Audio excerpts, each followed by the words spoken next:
اعوذ باللہ من الشیطان الرجیم بسم اللہ الرحمن الرحیم وَلْتَكُن مِّنكُمْ أُمَّةٌ يَدْعُونَ إِلَى الْخَيْرِ وَيَأْمُرُونَ بِالْمَعْرُوفِ وَيَنْهَوْنَ عَنِ الْمُنكَرِ وَأُولَئِكَ هُمُ الْمُفْلِحُونَ۔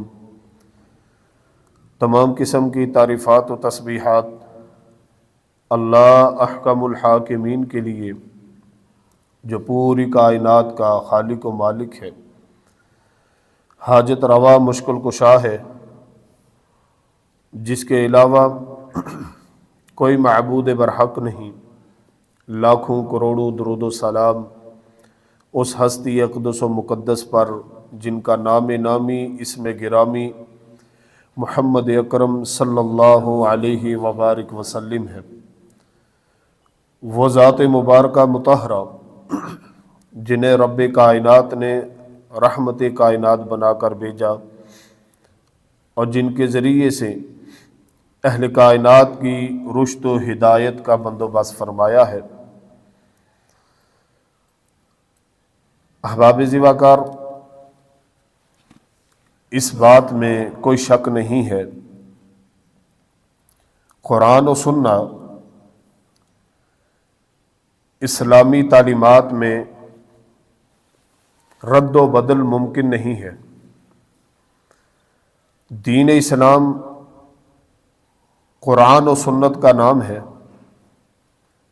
یہ دین ہر لحاظ سے کامل ہے، مکمل ہے، اکمل ہے۔ یہی وجہ ہے زمانے بیت گئے، صدیاں گزر گئیں، جدید سے جدید دور آئے، لیکن قرآن و سنت کی تعلیمات من و عن جو کی تو باقی ہے، حرف پہ حرف موجود ہے۔ دین کی نشر و اشاعت، اس کی تبلیغ جدید دور کے تقاضوں کے مطابق بروئے کار لانا ایک مسلمان کے لیے لازم ہے اور ضروری ہے۔ دین کی نشر و اشاعت کے لیے، دین کی تبلیغ کے لیے جس طرح دینی مراکز کو، مساجد و مدارس کو، دینی درسگاہوں کو، منبر و محراب کو، اسلامی کتب کو سمجھا جاتا ہے، اسی طرح دور جدید کے اندر اسلام کی نشر و اشاعت کے لیے اور بھی بے شمار پلیٹ فارم موجود ہیں۔ Social media, print media, electronic media, کھیلوں کے میدان، پارکس، ہوٹلز، پبلک پلیس، بازار، شاپنگ مالز، جیل وغیرہ، جہاں انسان احسن انداز میں دین کی دعوت کو پہنچا سکتا ہے اور اپنے مسلمان بھائیوں کی اصلاح کر سکتا ہے، جو راہ حق سے ہٹ کر گناہوں کی دلدل میں پھنس چکے ہیں، ان کو راہ راست پر لا سکتا ہے۔ اور اس کے علاوہ ایک مسلمان کی یہ ذمہ داری بھی ہے کہ وہ اس دین حق کو کفار تک بھی احسن انداز کے اندر پہنچائے، لوگوں تک اس دین کو عام کرے۔ اور یہ فریضہ اللہ احکم الحاکمین نے مسلمانوں کے ذمہ لگایا ہے۔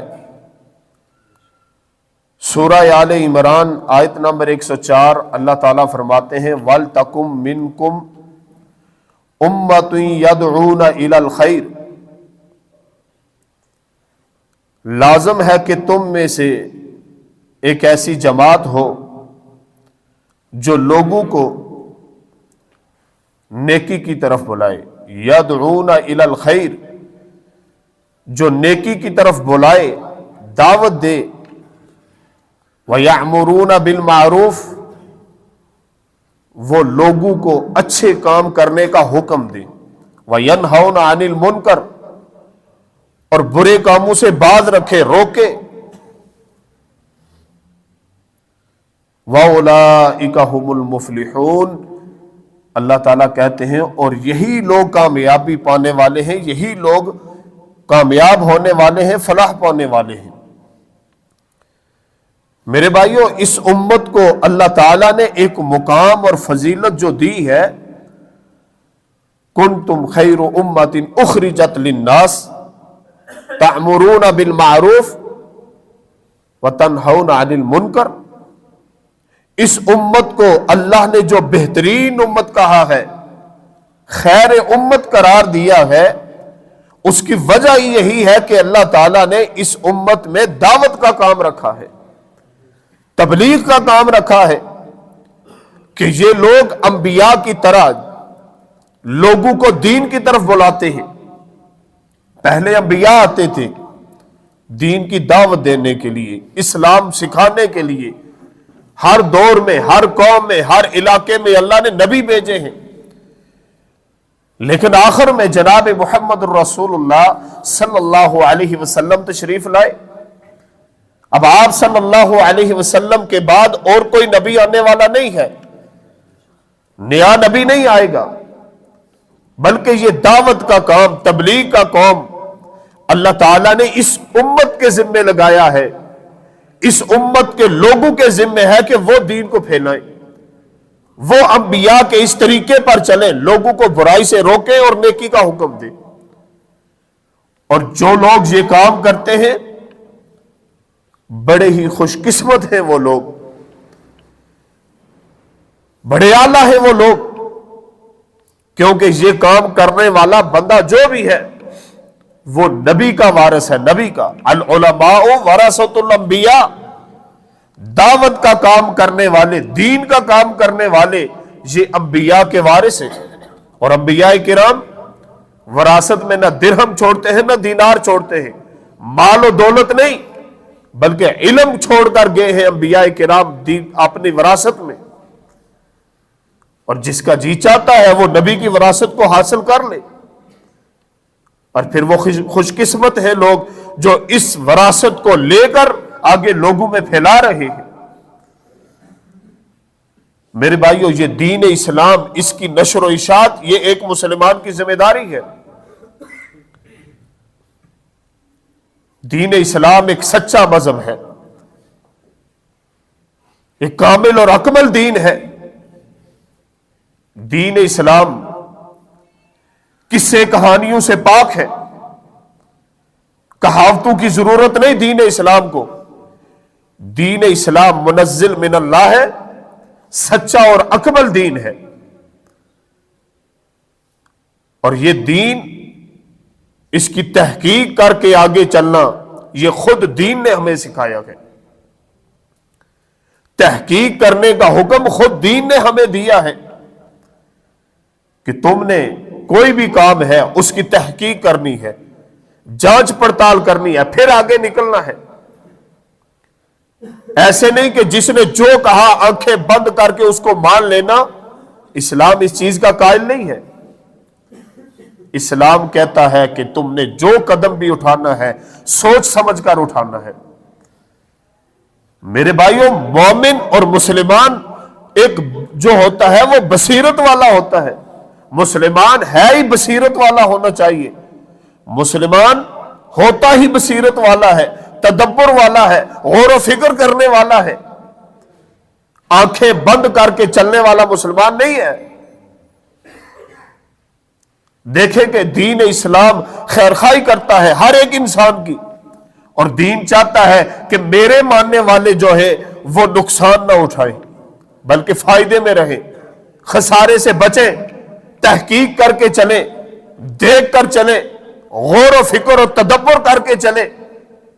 وہ دین کا معاملہ ہو یا دنیا کا معاملہ ہو، ہر لحاظ سے دین تفکر کا نام ہے۔ دین تدبر کی دعوت دیتا ہے کہ تدبر کے ساتھ چلیں۔ لیکن دکھ کا مقام ہے کہ آج جس امت کو ہر معاملے میں، دین کا ہو یا دنیا کا ہو، ہر معاملے میں تدبر کا حکم دیا گیا تھا۔ آج وہی امت تدبر سے کام لینا چھوڑ چکی ہے۔ تدبر سے کام یہ امت نہیں لے رہی۔ جو تھوڑی سی جو ہے نا چاپلوسی والی بات ہوتی ہے، مسالے دار بات ہوتی ہے، ہم اس کو خوب سنتے بھی ہیں، واہ واہ بھی کرتے ہیں اور آگے پھیلاتے بھی جاتے ہیں۔ بات کی حقیقت ہو یا نہ ہو، اسلام تحقیق کا دین ہے اور تحقیق کا حکم دیتا ہے۔ سورہ حجرات اٹھائیں، 49 نمبر سورت ہے سورہ حجرات، آیت نمبر 6 ہے۔ اللہ تعالیٰ فرماتے ہیں یا ایھا الذین آمنوا اذا جاءکم فاسق بنبأ فتبینوا، اے ایمان والو جب تمہارے پاس کوئی خبر لے کر آئے، فاسق انسان خبر لائے، فتبینوا، اس کی خوب تحقیق کر لیا کرو، اس کی جانچ پڑتال کر لیا کرو۔ ان تصیبوا قوما بجہالۃ، ایسا نہ ہو کہ تم لا علمی کی وجہ سے کسی کو تکلیف پہنچا بیٹھو۔ فتصبحوا علی ما فعلتم نادمین، اور پھر تم اپنے کیے پر پیشیمان ہو، پچھتاوا کرو کہ میں نے کیا کر دیا۔ اور پھر آپ جانتے ہیں کہ ہماری قوم کے بارے میں مشہور بھی ہے، جو پاکستانی قوم ہے اس کے بارے میں مشہور بھی ہے کہ پاکستانی کام کرتے وقت انجام کا نہیں سوچتے کہ انجام کیا ہوگا، یہ جو کام ہم کرنے لگے ہیں اس کا انجام کیا ہے، اس کا رزلٹ کیا آئے گا، ہم یہ نہیں دیکھتے۔ یہ ہمارے بارے میں مشہور ہے، کہاوتیں بنی ہوئی ہیں۔ حالانکہ ایک مسلمان جو ہے اس کو تو یہ حکم دیا گیا ہے کہ معاملات کو سامنے رکھ کے بصیرت کے ساتھ چلے۔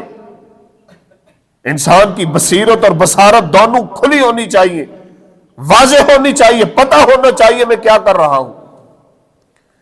اس لیے میرے بھائیوں، تحقیق بڑی ضروری چیز ہے۔ دین اسلام کے لیے تحقیق بڑی اہم چیز ہے، اور ہمارے ہاں تو تحقیق کا نام ہی نہیں۔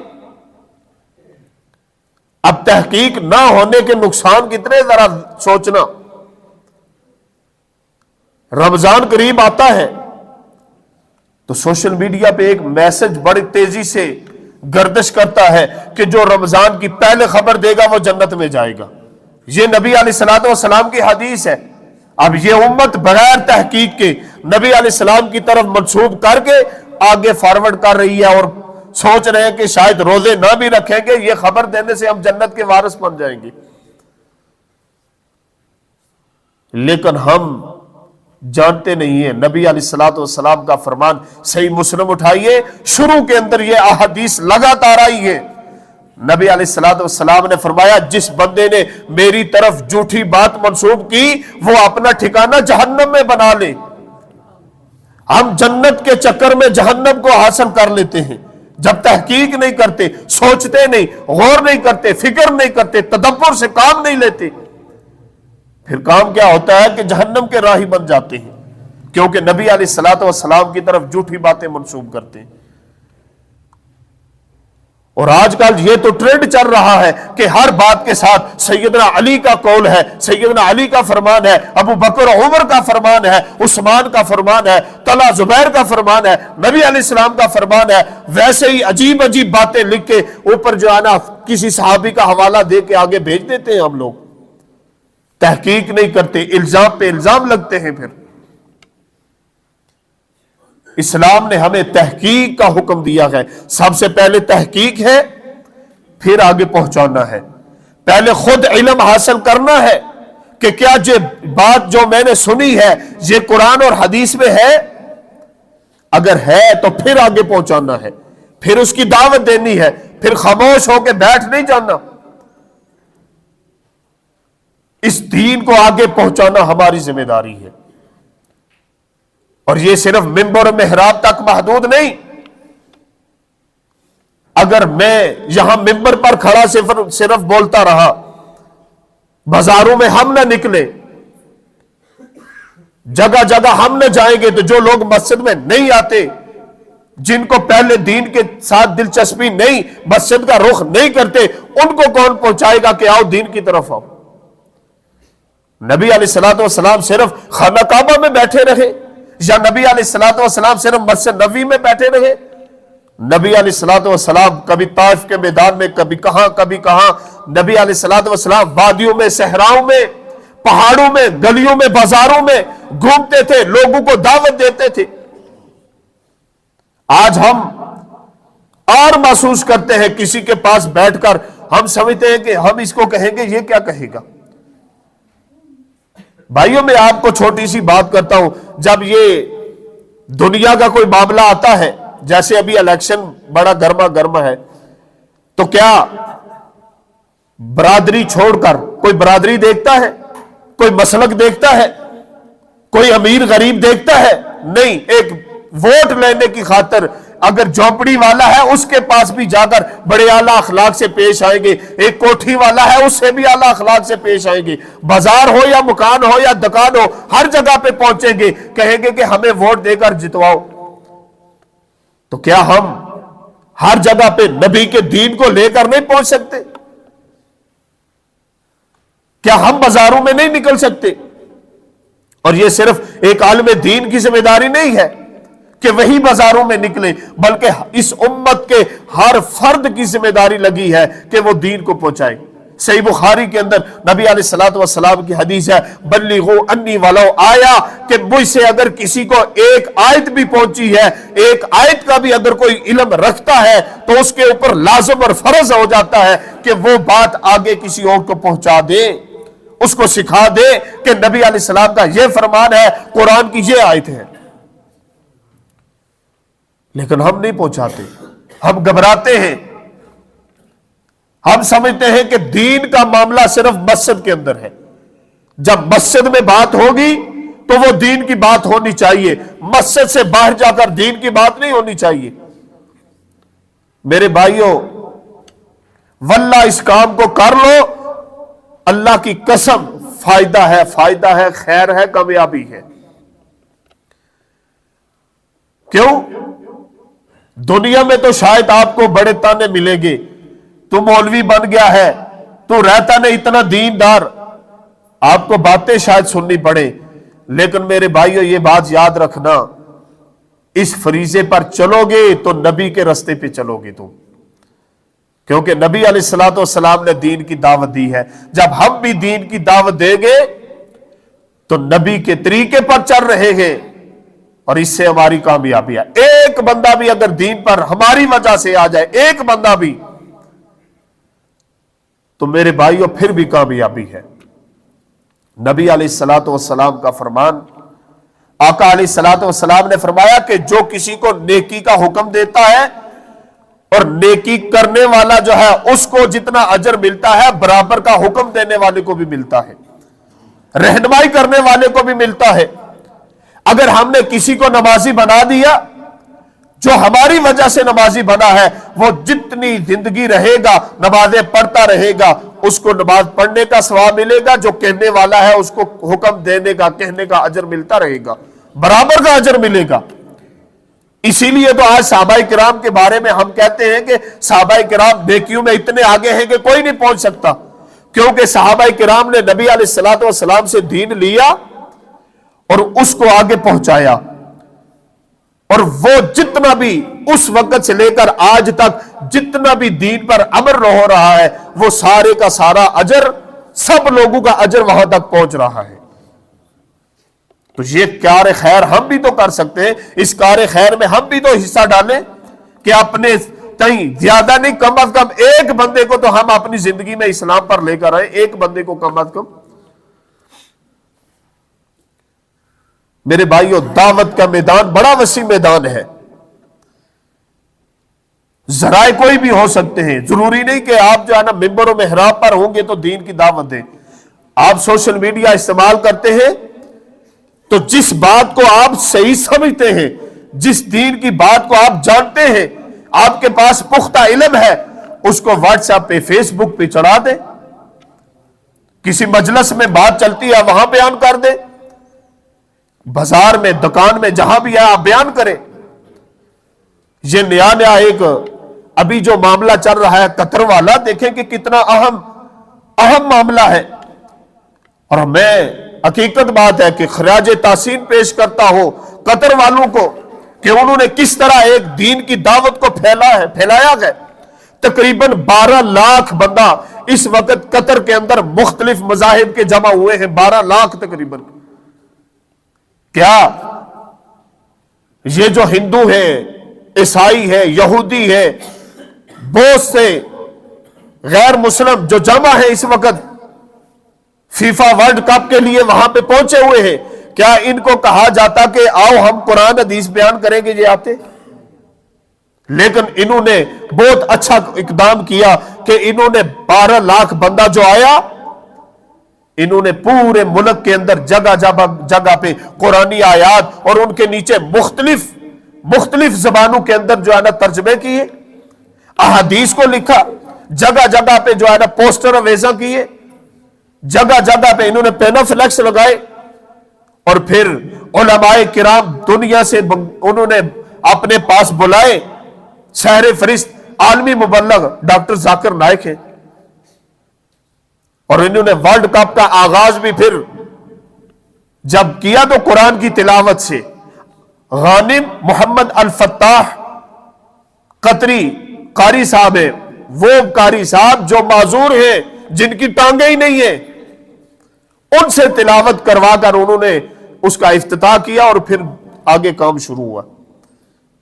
اور پھر جتنی بھی مساجد ہیں ان مساجد کے اندر بہترین قسم کے مؤذن انہوں نے رکھے تاکہ ان کی آواز سن کر لوگوں کے دلوں میں سکون پہنچے اور اسلام کی طرف راغب ہوں. جو ادھر قریب مساجد تھی ان کے اندر اعلیٰ قرات کرنے والے لوگوں کو رکھا تاکہ آواز پہنچے گی، لوگوں کا دل قرآن کے ساتھ جڑے گا. اور یہ میچ کھیلتے وقت کوئی وزیر اعظم بھی آ جائے تو میچ نہیں رکتا، لیکن قطر میں آ کر یہ قانون بن چکا ہے. انہوں نے اس ورلڈ کپ کے جو منتظمین ہیں ان کو اس بات پر مجبور کر دیا ہے کہ اور جو مرضی آئے نہیں رکے گا، لیکن جب نماز کا وقفہ ہوگا تو کھیل رکے گا. یہ دین کی انہوں نے دعوت کا ایک انتظام کیا. دنیا میں سب سے مہنگا ترین یہ ورلڈ کپ ہے کیونکہ انہوں نے بہت زیادہ خرچہ کیا ہے اس پر. لیکن کیوں کیا؟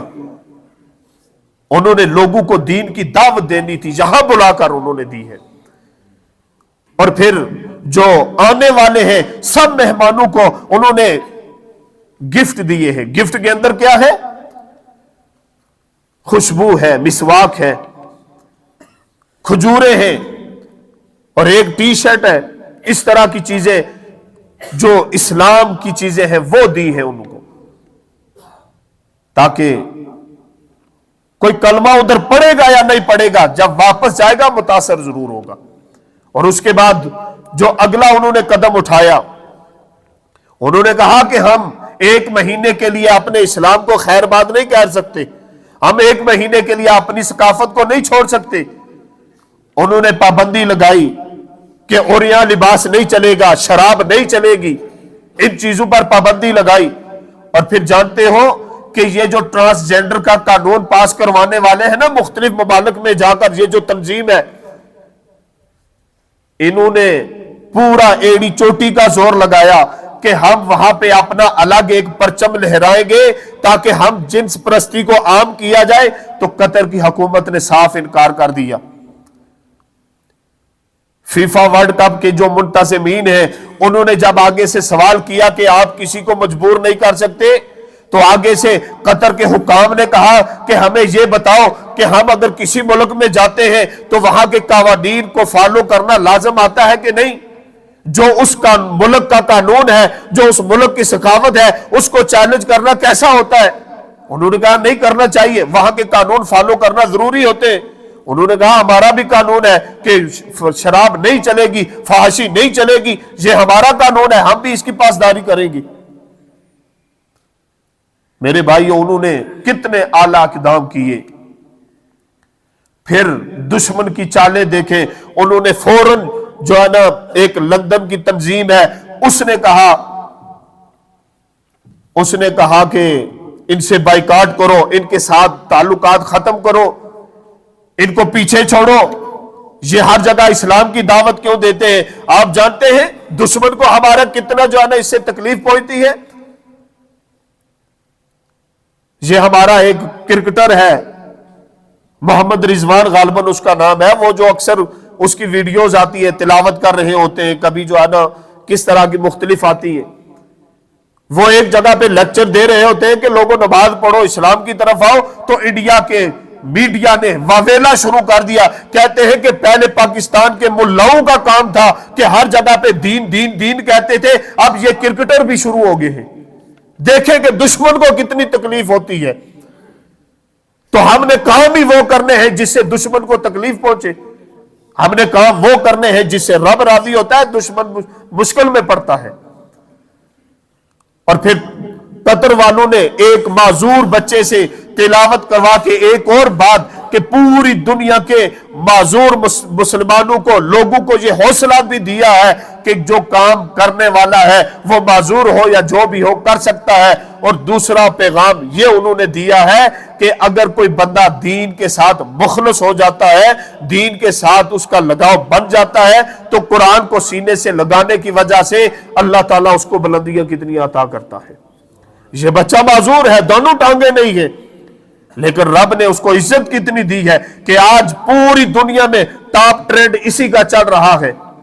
اور پھر اس بچے سے وہ امریکہ کا ایک اداکار ہے مارگن فری مین، اس نے سوال کیا، اس نے کہا کہ یہ بتاؤ کہ یہ دنیا میں مختلف نسلیں ہیں، مختلف جو ہے نا زبانیں ہیں، یہ کیوں ہیں؟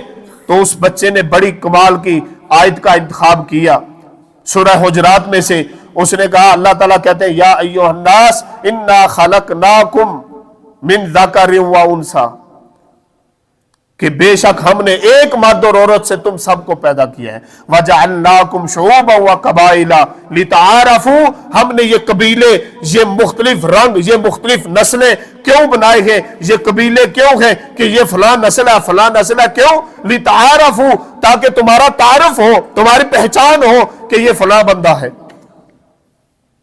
ان اکرمکم عند اللہ اتقاکم، تمہارے ہاں اللہ کے ہاں عزت والا وہ ہے جس کے سینے میں تقوی ہے۔ میرے بھائیوں، یہ بہت احسن اقدام تھا قطر والوں کی طرف سے، تو ہمیں بھی چاہیے کہ ہم اپنے علاقے میں، اپنی جگہوں پر اس طرح دین کا کام کریں کہ دین کی دعوت بھی پھیلے، اسلام کی ترقی ہو۔ اللہ تعالیٰ سے دعا ہے کہ اللہ تعالیٰ ہمیں قبا حق ہو اسلام کے ساتھ محبت کرنے کی توفیق عطا فرمائے، اللہ تعالیٰ ہمیں اسلام کی نشر و اشاعت میں اپنا حصہ ڈالنے کی توفیق عطا فرمائے۔ وما علینا الا البلاغ